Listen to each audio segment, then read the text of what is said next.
Y'all have all gotten your informal staff reports. We're going to go through the written reports as listed. For the sake of time, we'll just ask any specific questions regarding any individual reports. We're going to start with 4.1.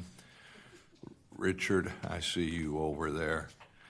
I know we have to have some form-based code questions or comments for Richard. Councilmember Boxell, come on now. She won't disappoint you, Mayor. You know you Thank have you. some. I didn't even need to raise my hand. Well, I've been in conversations with Richard, so I'm pretty sure he knows what I'm going to say. But I do want to voice my concerns again about the proposed size of the form-based code proposed area. And I'll say it like I said last time, the main appeal to this is that it will consolidate all these other codes, and I do appreciate that. I think that would be a great thing. But my concern is, and you somewhat allayed this, is that the consultant has agreed to basically an increase in scope for the same price. So the question is, why wouldn't we do that? So I'm open into discussion about that. The other issue is I really would like to consider adding on the rest of East Abram, at least up to Stadium. It just seems an odd place to stop it right there at Meadowbrook Park. There's a lot of room there's a lot of potential there. So I'd like that to be considered. Since we're talking about such a large area, and we're also talking about possibly that area will be reduced once we get further into the process, why wouldn't that area also be subject to the same thing? That's my question. So I'd open it up for discussion for the council. Thank you. Richard, can you address? I'll certainly try to address some of those, Mayor and members of the council. The area that we're recommending is indeed larger, and as if I can make a general statement here, larger than probably ideal for a form-based code area, where you want to be much more focused in one's attention, okay? But the area does take in not just the downtown, which is a target area, but also the environs immediately around it. So if you look at going all the way down to UTA, you look at going up to Sanford, we're including the environs that will have an influence on the downtown area, and provide some level of synergy for that area. We do expect, I would expect, that as we go through the public engagement process, okay, we're going to find out a lot of things that are going to allow us to contract or shrink the final boundary of the form-based code area, because there does need to be, based upon the preferences that are provided to us by property owners and other persons in interest, a community of interest, okay? A community of set vision and shared vision and preferences. So I think just naturally, going through this process, we're going to be shrinking it somewhat. With respect to Abrams, went back and I took a look at where we were at, 18 months ago, when the boundaries of about 10 different areas were being considered at that time for potential form-based codes, okay? And Abram from Collins to 360 was certainly one of those areas, no question about it. And indeed, even as late as a few months ago, it was one of the top 3 that we were looking at, and was one of those areas that was toured by the consultant and our staff and others when we were looking at it. There were reasons at the time, again, even looking back a year or so, as to why Abrams was not deemed the best starting point for the first form-based code. I think most of us would agree with something that you're suggesting there, Councilmember Boxall, and that is that stretch of Abram from Collins to 360, it may indeed be very appropriate for a form-based code, okay? In my considered judgment, it's certainly appropriate for a revitalization corridor kind of code, separate and apart from what we're looking at for the downtown area and the environs, okay? I don't see any harm at this point, if I can put it that way, in including the area along Abram up to Johnson Creek, because there's some continuation, a little bit of continuation of the fabric in Abram to the west of Collins and continuing to that area. As you get further along towards 360, it becomes much more attenuated, okay, just in terms of the fabric. And that affects all kinds of things for implementation purposes. So indeed, we have drawn and kind of redrawn the boundary several times, no question about that. But at the end of the day, we need to launch this project, in my view, and the boundary that's been outlined, including that brief stretch of Abram that we have there, is a good place to start. We're going to be very much informed through the public engagement process as to how then we can make it more logical and more implementable and successful at the end of the day. Okay, and was during that whole process of doing that, and I recently learned that the consultant is going to be eventually writing the code for 3 transects. And is that because East Abram would not fit into any of those 3 transects yet at this time, but may fit into another one later, a less intense one? Or I'm just trying to understand the different reasoning behind it. And maybe it might be better to just back up and explain what transects are and all that.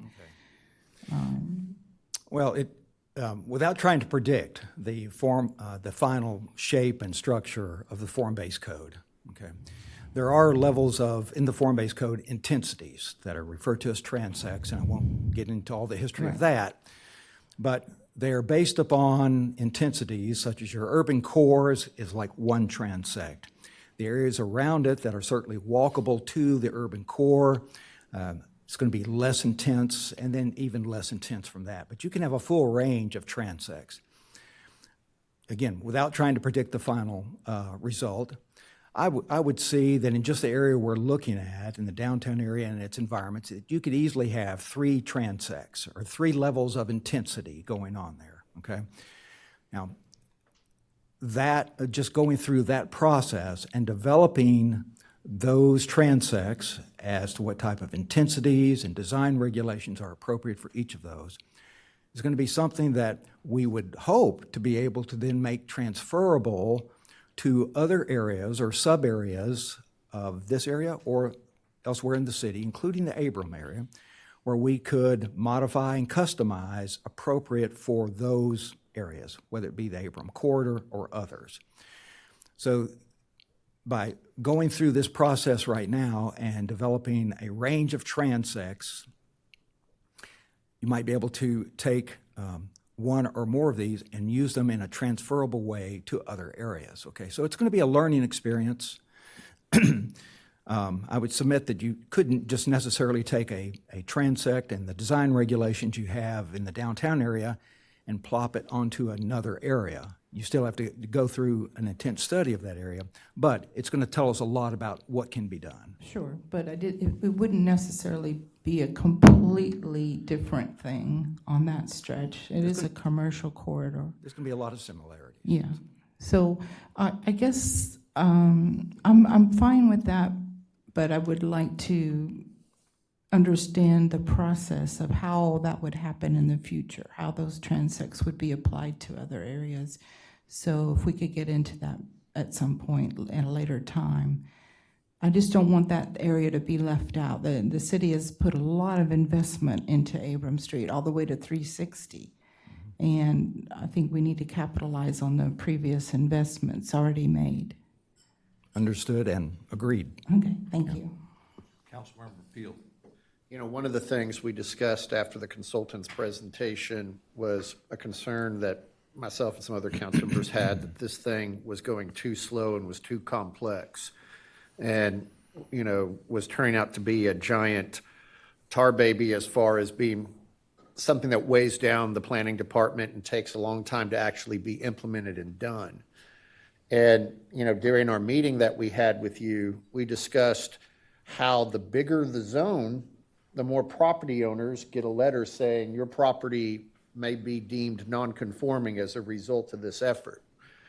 And we all know how that's going to go.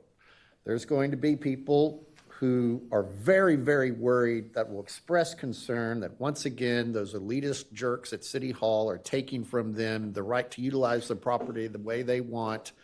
And, you know, being a lawyer, they could go out and hire a lawyer and seek a restraining order in order to prevent us from going through with the process, and all based on maybe perhaps a misunderstanding of what we're trying to do. And to that end, while you know, I think the application of a form-based code that opens up possibilities for development that weren't there before is actually something that helps people increase the value of the property and increase property rights to develop in certain ways. So I really view this effort as something that does that rather than something that takes. That being said, though, the amount of static we'll have to fight through, the bigger this zone is, could be very problematic to being able to actually get something done within a reasonable amount of time. And, you know, as I look at the overlay, I think it's too big. And I think there's going to be too many property owners that we're going to have to handhold, and they deserve the handholding, okay? They're property owners in Arlington. I don't want to run over anybody, right? That being said, hand-holding for 500 parcel holders is a lot more time-consuming for the planning department and you and Jincy than hand-holding for 100 property holders. So, you know, I really think we need to look, despite some arguments regarding economies of scale, of shrinking this area we're considering. And I'm just going to throw out Division, Abram, Collins, and Cooper. And then if somebody else is interested in adding onto that, we can phase in adjacencies once we have a proof of concept and people know this isn't a scary thing. In fact, it'll probably give you a chance to get a higher value for your property and do more with it. But I'm really, really concerned when those letters go out, if we're doing it in this huge area, that we're going to have such blowback, it's going to delay this effort, and it won't get done before I roll off council in May of 2026. And so I really think we need to look very closely, and that's one of the things I'd like to ask. What is the parcel count or separate property owners for this big block? How many people are we going to have to talk to? Because that increases the percentage chance that somebody goes out and hires a lawyer and decides to fight us over something we really are well-meaning about, right? Versus if we shrink this down, how many fewer property owners do we have to deal with in order to get something done quickly and on the books faster? And Troy, I want to ask you, what sort of load are we placing on Jincy and Richard if we go with a big piece of property? And does shrinking it smaller mean the workload on Richard and Jincy and the department decreases? Am I incorrect in that assumption? Honestly, I think Jincy or Richard would have a better feel for that than I would. I'm not sure what the workload's going to be relative to this. I think it's good to ask that question, but from a scale and proportional work effort, I'm not sure what the impact is on you guys. Am I missing this? Is it the same if it's big or small, or is it easier if it's a little bit smaller? Well, there is certainly some level of proportion to this thing. Okay? Yeah. It's easy to assume that it's going to be more complex, the more several hundred property owners you might have. But just keep in mind that the reason why our process for this effort really kind of takes as long as it does is because of the intense public education and engagement that's going to go on. And also keep in mind that, as I said a moment ago, I'm pretty confident that at the end of the day, the final boundary of the area that we're going to see as most appropriate for a form-based code, okay, it's going to be different than what you see here, okay? So the area is going to be contracted somewhat, okay? And that, along with the public engagement and education that goes along with this process, hopefully will help us have a smoother ride, if I can put it that way, once we get to the notification effort that you're referring to, which are the requirements of SB 929 that came on 2 years ago, okay, with the legislature. that requires individualized notice to every property owner, tenant, and occupant of areas if there's the potential for non-conforming uses to arise. And something you mentioned, Councilmember Peel, that I haven't said that often, is that one of the advantages, if I can put it that way, of a form-based code is that it is concerned with, but much less concerned with the adjacency of uses than our typical and currently existing zoning codes, okay? So there may be some non-conforming uses that may result from this effort, but it probably is not going to be as many as one might think, because we're not just willy-nilly trying to interject a lot of different uses into the same area. The uses are going to be pretty much the same. It's going to be more concerned, however, with how redevelopment and the design of those parcels are going to take place. But it's easier if there's 100 people, 100 property owners you're dealing with than if there's 500. And that's the proportional thing, sure. Because ideally, you'd want to be able to have the education take before those letters ever go out to avoid the person who's ignoring our entreaties prior to that letter going out, hauling off and going to the press and then hiring a lawyer that we all know and love to come and sue us, you know? So I really just have that concern because, man, that presentation, she was wonderful. She's smart. She knows what she knows what she's doing. But this whole thing can really spiral out of control and become a complex ball. It needs to get done quicker, faster, and with the least amount of pain. And I think going smaller is better. And then we tell the people who might be concerned they're being left out, look, we get this first one done, then we phase you in as an adjacent parcel. So let me ask a quick question, just spinning off of Mr. Peel's stuff here. Is there anything about the proposed pilot area that your team is uncomfortable with in handling that and going through this pilot program? We're not uncomfortable about it. Okay. So this is the proposed area by the consultants. I don't have the expertise in how to propose an area for a farm-based code. We have Jency and Richard that are saying, we're not uncomfortable with the proposed area that's here. This is our pilot program. Let's run the pilot with what's proposed, and if it works, we're in like Flint, and we got great things going on. If it doesn't, then we turn around and say, well, what were y'all thinking? What is wrong with you? Because I'm willing to bet, with the exception of Ms. Boxell, who has a little bit more experience than the rest of us on some of this stuff, the rest of us, we're trailing behind where they are knowledge-wise when it comes to this stuff. And I, for one, am really relying upon the consultant's expertise and everything else.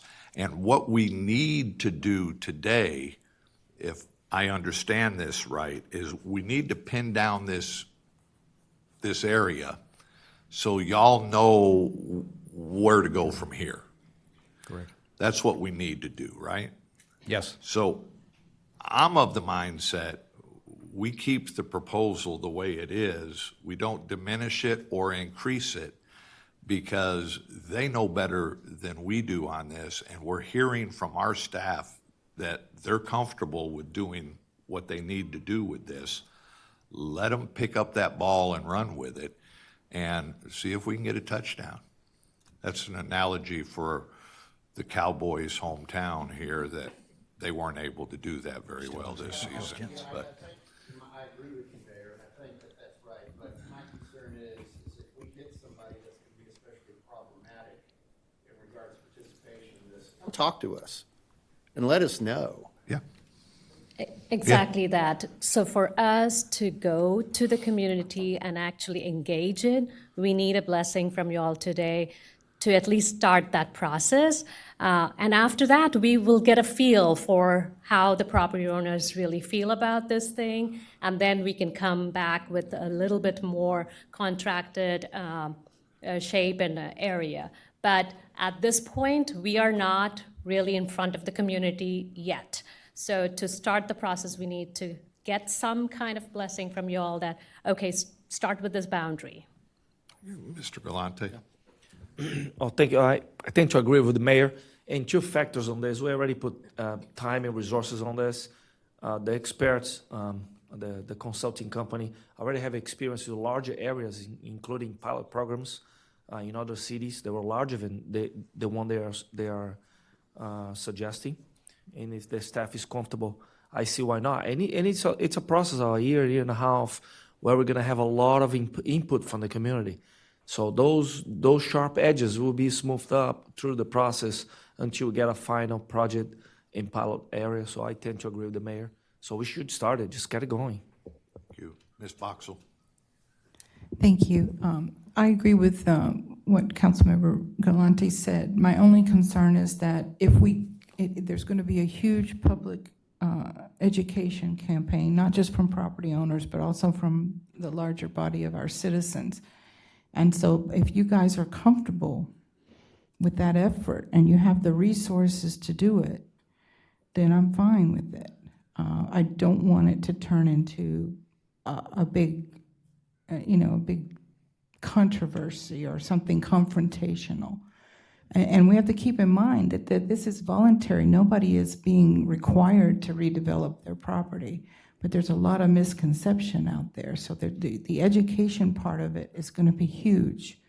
So I just want to make sure that you guys are sure that you're comfortable with that scale of an education component, because it's going to be big, just based on what I'm already hearing. I think if our trash ban issue has shown us anything, there is no city in the state of Texas that is better at communicating those type of changes than the city of Arlington. And if we can handle everybody's trash like that, we can sure do some form-based code stuff. So, anybody else? Council, go ahead, Trey. I'm just going to add one other thing. The communication that Richard was talking about, the letter that will go out per what the law requires, it does require certain language, right? So there'll be a section of that letter that we don't control how it's written. It's required form, statutory language. But we'll be able to embellish the intro and the exit on that, right? So that we can make some of the key points about how this is voluntary and how it's a potential incentive for you or a future property owner. Kind of just to start it off on the right path. It doesn't need to read like, a condemnation kind of lawsuit or anything like that. It needs to just read very familial, very neighborly about what's going on, and we'll put some language in there that at least tries to get us off on the right track, even though the part that might look a little colder is statutory that we're going to have to put in there. Yes. So did we decide to go down to Stadium Drive, as Councilman Broxall said, and then let the consultants peel it back, or are we stuck at what I think we have going to Meadowbrook Park? I would propose doing exactly what the consultants have here on the staff report. And if they thought it was in our best interest to go further, they would have put it in there. If they wanted us to peel it back right now, they'd have peeled it back. So I would say stick with what is proposed right now. But their perspective is they will then get possibly deeper into it and then possibly peel it back and scale it could back be. a little. I like the idea of going down to the stadium. I think that's a hot commodity area, and I'd rather have them peel it back, but I'll let my colleagues think about that. My sense of this is we have to remember it's still a pilot program.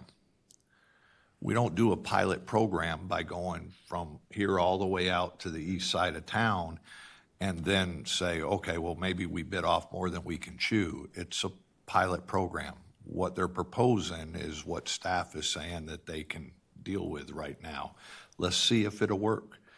And if this works well, we can do form-based codes in other parts of the city. We can duplicate this effort elsewhere.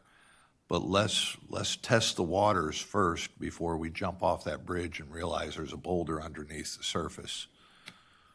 Ooh, that was a good analogy. Someone write that one down, okay? Anything else? Okay, y'all have some direction then? We do, thank you.